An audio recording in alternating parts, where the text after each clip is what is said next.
okay? It's the usual. Temperamental sister. So where's your informant? Thomas? He's out sniffing around. Grab a drink, then we'll chase him down. Well, I suppose it will give us a chance to talk things over.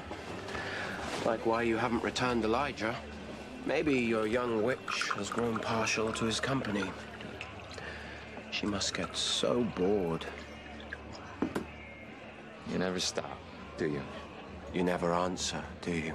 Why are you so curious about Davina? If I had a 16-year-old all-powerful witch at my beck and call, you would wonder about her too. You're never gonna get her. Okay. Okay. I'll ask the harmless questions then. How did you meet her? That might surprise you. This was 8 months ago, before I banned the witches from using magic. Relations between vampires and witches weren't what you call friendly by any means, but let's just say we were a little less divided. In fact, some of us were getting along just fine.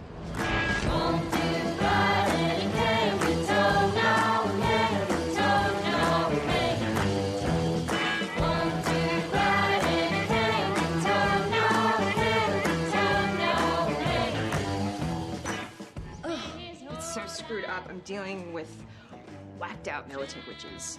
Hey, you witches all got a little crazy in you. Oh, and my sister's really gone off the deep end this time. Yeah, Jane Ann's got martyr written all over her, that's for sure. They've got every 16-year-old girl in our coven dying to be one of the 4 chosen for this crazy-ass ritual.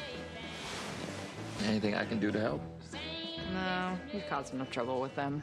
What, little old me? You're a dick. You always stir it up with the witches. Which is why this stays between us. You and Sophie. You hypocrite. You torture those witches, and yet there you were getting positively Romeo and Juliet with Sophie Devereaux. Oh, it wasn't like that. It was a mutually satisfying hookup.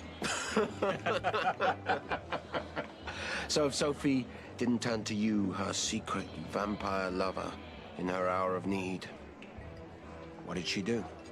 She did what any good girl would do. She went to her priest. You've never cared about witch business, Sophie.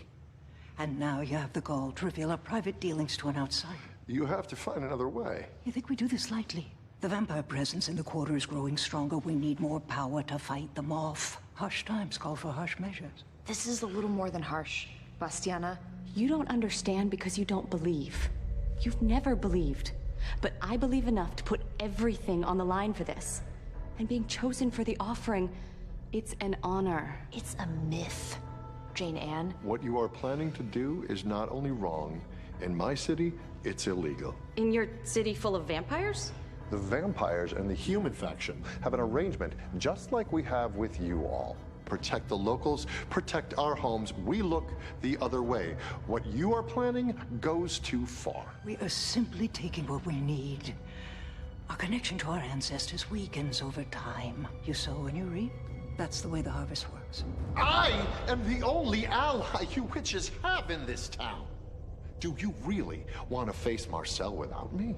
Because that is what you'll be dealing with if you go through with the harvest. Everything okay in your Uncle Kieran? We were just finishing, Sean. Right?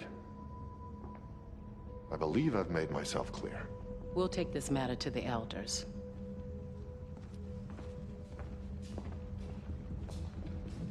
Continue your studies, Sean. Your uncle is an excellent role model. The cheval.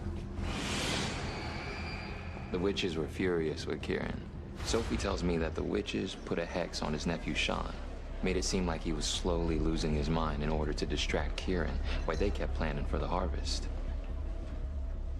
So they attacked Kieran's nephew. Yeah. Kid wasn't the same after that. Ended up going postal, killing all his fellow seminary students. All of them.